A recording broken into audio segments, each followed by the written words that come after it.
ने आबनाए हरमस को मुकम्मल खोलने के लिए अपनी 6 शर्तें अमेरिका के सामने रख दी हैं और कल ही डोनाल्ड ट्रंप साहब की ये स्टेटमेंट के बिल्कुल आखिरी मरहले में मुज़ाकरात के हम दाखिल हो चुके हैं और जल्द ही स्ट्रेट ऑफ हॉर्मस खुल जाएगी। और ऐसे में ईरान की ये 6 शर्तें सामने आना जो मैं एक के बाद एक आपके सामने रखती हूँ कि पाबंदियों में नरमी है, नंबर 1, नंबर 2 जंगी नुकसानात का मुआवजा है, नंबर 3 नाका बंदियाँ फ़ौरन ख़त्म करने का मुतालबा है और नंबर 4 पर है ईरान के खिलाफ जो धमकियाँ हैं उसे बंद की जाएँ, फ्रोज़न एसेट्स को वापस किया जाए और आखिर में इत्तेहादियों पर जो मुसल्लत जंग है उसको दायमी तौर पर ख़त्म किया जाए।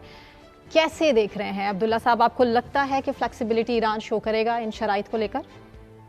बिस्मिल्लाहिर्रहमानिर्रहीम, बहुत बहुत शुक्रिया। शराइत रखी ही इसलिए जाती हैं कि उसके अंदर फ्लेक्सिबिलिटी मौजूद हो। और जाहिर है जब आप किसी से, जैसे बचपन में जब हमें अम्मी से 100 रुपए चाहिए होते थे तो हम 1000 रुपए का या 500 रुपए का मुतालबा करते थे तो बड़ी मुश्किल से 100 रुपए हासिल हुआ करते थे। ऐसे तो ही। ऐसे ही हुआ करता है ईरान की। लेकिन ये जो शराइत हैं, पहली बात यह है कि ये जायज़ बुनियाद के ऊपर शराइत हैं, क्योंकि इन शराइत को जब तक कि आप नाफिजुल अमल नहीं करेंगे तो फिर खित्ते के अंदर अमन की सूरत हाल पैदा नहीं हो सकती। अब देखिए ना कि जैसे ईरान का अबनाए हुर्मुज़ के ऊपर कंट्रोल होना, अब ये एक मुसल्लमा हकीकत है, इसको आप तब्दील नहीं कर सकते। ईरान अमेरिका भी आ जाए, फर्ज करें उसके तमाम बहरी जहाज यहाँ खड़े हों, तो क्या वो गारंटी दे सकते हैं कि यहाँ आमद व रफ्त जहाज़ों की बिल्कुल बिला तात्तुल जारी रहेगी? नहीं, कोई एक प्रोजेक्टाइल, कोई एक मिसाइल, कोई एक ड्रोन हमला करेगा तो सारे जहाज रुक जाएंगे। एक जहाज ने हिट होना है तो पीछे 130 जो जहाज हैं वो रुक जाएंगे। तो ये एक बात है और ये पहले दिन से अमेरिका को यही बताया जा रहा था कि ये न करें।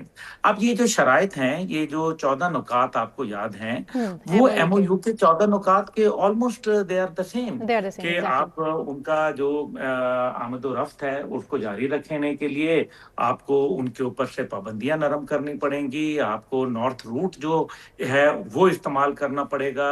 और ऑपरेशन फ्रीडम में ये साउथ रूट के ऊपर जाना चाहते थे ना, इसी वजह से मई के अंदर वो कामयाब नहीं हुआ और अरब दुनिया ने भी मेरे ख्याल में, हाँ, इसमें जो इत्तेहादियों के ऊपर हमले हैं ये एक मेरे ख्याल में बात है जिसके ऊपर गौर तलब बात है। लेकिन इन सब के अंदर एक बात बड़ी वजाहत से है और वो ये है कि losers can't be choosers. America के पास उस टाइम पे चूज करने के लिए ज्यादा कुछ बचा नहीं है।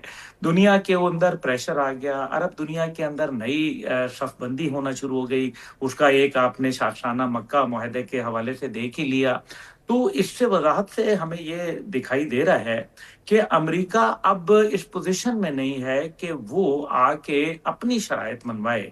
और वो अब जो बातें थी कि जी वो न्यूक्लियर नॉन न्यूक्लियर, अब आप देखें खुद भी अमेरिका के अंदर भी न्यूक्लियर के हवाले से कोई ज्यादा बातचीत नहीं है। और पहले भी जो मुआहदा था उसमें यही था कि 19 अगस्त को, यानी कि 60 दिन के बाद न्यूक्लियर के ऊपर बातचीत होगी, बसूरत के जब आप पहले अपनी अव्वलीन शराइत जो हैं, जो 14 पॉइंट्स नुकात इनको हैं मानेंगे। उनके ऊपर अमल करेंगे। ये है मेरे ख्याल में, I think America has to bow down.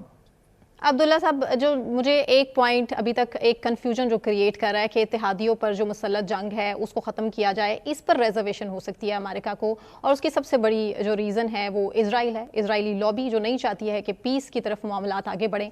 आपको लगता है कि कहीं ना कहीं इन 6 में से 1 या 2 जो मुतालबात हैं वो नहीं माने जाएंगे? सना साहिबा, देखें सीधी सी बात है, आपको याद है 14 जब नुकात तय हुए थे तो उसमें भी फलस्तीन का जिक्र नहीं नहीं आया था। था। उसके अंदर कहीं भी जो क्या नाम है, लबनान, उसके ऊपर हमलों के हवाले से बात नहीं की गई थी। लेकिन जाहिर है वक्त से टाइम बाय टाइम ये काम तो हो रहा है। अब जो मक्का अलायंस है उसके अंदर भी आप देखें ना, मिस्र का अब ठहरना जो है वो मेरे ख्याल में आना ठहर चुका है। और इसका तो खुद इंडिया हाकान फिदान साहब ने, जो कि तुर्किया के वजीर खारजा हैं, उन्होंने दिया। उन्होंने भी ये बात कह दी है। तो लगता यह है कि आहिस्ता आहिस्ता इस खित्ते के जो डायनेमिक्स हैं वो चेंज हो रहे हैं। उसके अंदर इस रीजनल पावर जो हैं वो मजबूत हो रही हैं और जाहिर है कि अगर रीजनल पावर मजबूत होती हैं तो आई थिंक कि लबनान के ऊपर जंग बंदी कोई इतना बड़ा मुश्किल काम नहीं होगा। सऊदी अरब को भी यहाँ क्रेडिट जरूर देना चाहिए कि बावजूद अमेरिका ने तमाम उनके ऊपर चालें चल दी और अब्राहम एकॉर्ड के अंदर ये तक कह दिया कि जनाब ठीक है, हम आपको सिविल न्यूक्लियर प्रोग्राम देने के लिए तैयार हैं बशर्ते कि आप अब्राहम एकॉर्ड करें, लेकिन उसके ऊपर सऊदी अरब ने किसी किस्म का कोई रद्द अमल देना भी मुनासिब नहीं समझा, बल्कि उल्टा पाकिस्तान तुर्किया के साथ जाके डील कर ली। इसमें डील में भी दो बड़ी इंटरेस्टिंग बातें हैं कि ये दो ममालिक ऐसे हैं जो अजमी मुल्क हैं एक अरबी मुल्क के साथ। अब पाकिस्तान वो वाहिद मुल्क है जिसके ऊपर अरब दुनिया ने कभी भी तसल्लुत कायम नहीं रखा, जबकि ईरान और तुर्किया के ऊपर उनका इंटरफेरेंस मौजूद रही। तो ये मेरे ख्याल में एक इंटरेस्टिंग डेवलपमेंट है। ईरान के अंदर भी अभी जो उनके कायम मुकाम जो आपको पता है लीडर थे, रहबर आला थे, उन्होंने भी इसके ऊपर तहफ़्फ़ुज़ात का इजहार किया इस माहिदे के ऊपर। लेकिन जरा थोड़ी सोचने वाली बात है, हमारे बहुत सारे नाजरीन इस शशोपन में मुब्तला हैं कि जी ईरान को क्यों नहीं शामिल किया। भाई ईरान इस टाइम पे हालत जंग में है, वहां जंग हो रही है। अगर सऊदी अरब, तुर्किया या पाकिस्तान उसके साथ एक इत्तेहाद बनाता है तो इत्तेहाद का मतलब क्या है, यानी कि अमेरिका के खिलाफ और बराह रास्त इसराइल के खिलाफ जंग के अंदर हम शामिल हो जाएंगे। तो मेरा ख्याल है कि जंग के दौरान तो आप किसी के साथ फरीक नहीं बनना करते। ईरान आज नहीं तो कल आ ही जाएगा क्योंकि वो एक मुसल्लमा हकीकत बनकर उभरा है।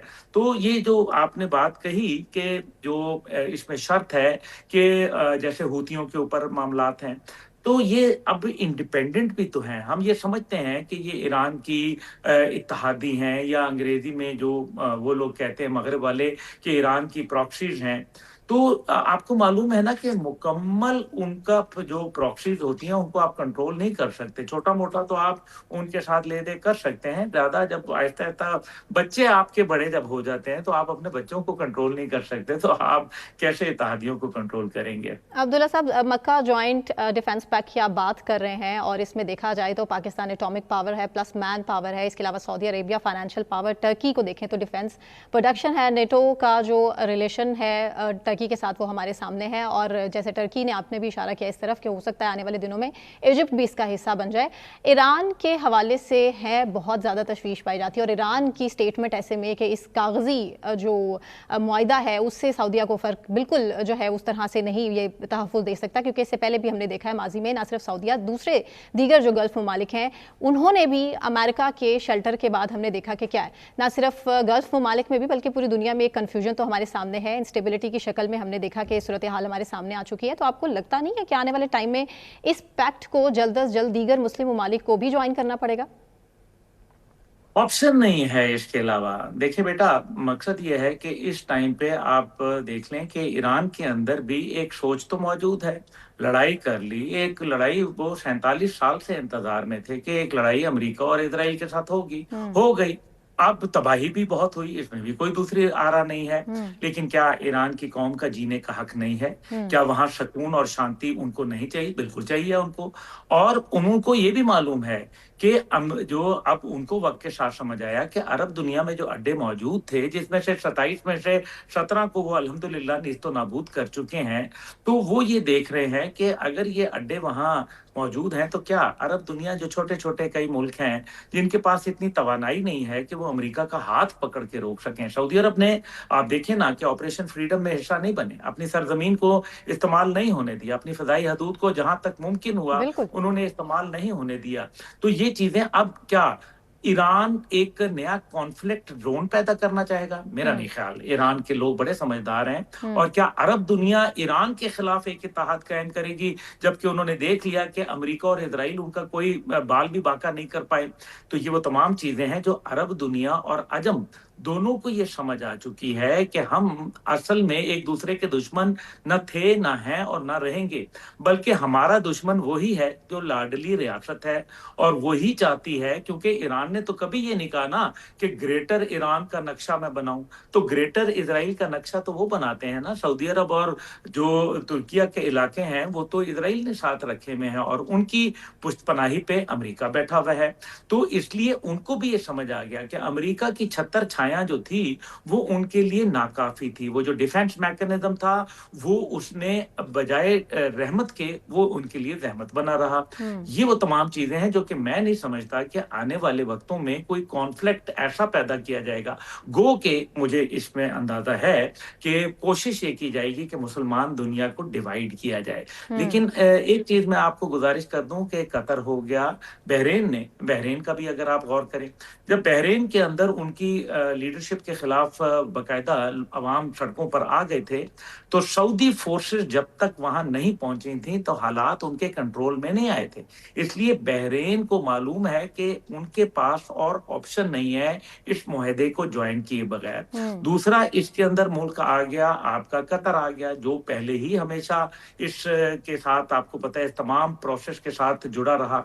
और फिर इसी तरीके से अजरबैजान मुझे लग रहा है और कुछ सेंट्रल एशियन रिपब्लिक्स हैं जो पाकिस्तान, सऊदी अरब, तुर्किया के साथ इस मुआहदे के अंदर शरीक होना चाहते हैं, क्योंकि दुनिया के अंदर एक ग्लोबल वर्ल्ड ऑर्डर शिफ्ट हो रहा है ना बेटा जी। तो वो जो एक नया ग्लोबल वर्ल्ड ऑर्डर शिफ्ट हो रहा है, तो उस वर्ल्ड ऑर्डर के अंदर अब नए इत्तेहाद बनेंगे। कल के जो दोस्त थे वो आज के दुश्मन ठहरेंगे, और जो आज के दुश्मन हैं वो कल के दोस्त बन जाएंगे। तो ये ऐसा ही होता है। जब सोवियत यूनियन का कोलैप्स हुआ था तो पूरी दुनिया शशोपंज में मुब्तला थी कि जी ओहो अब पता नहीं क्या टाइम होगा, लेकिन लोग फिर सोवियत यूनियन से दूर हो गए थे और उन्होंने अपने नए इत्तेहादी तलाश कर लिए थे। आज भी ऐसा ही होने वाला है।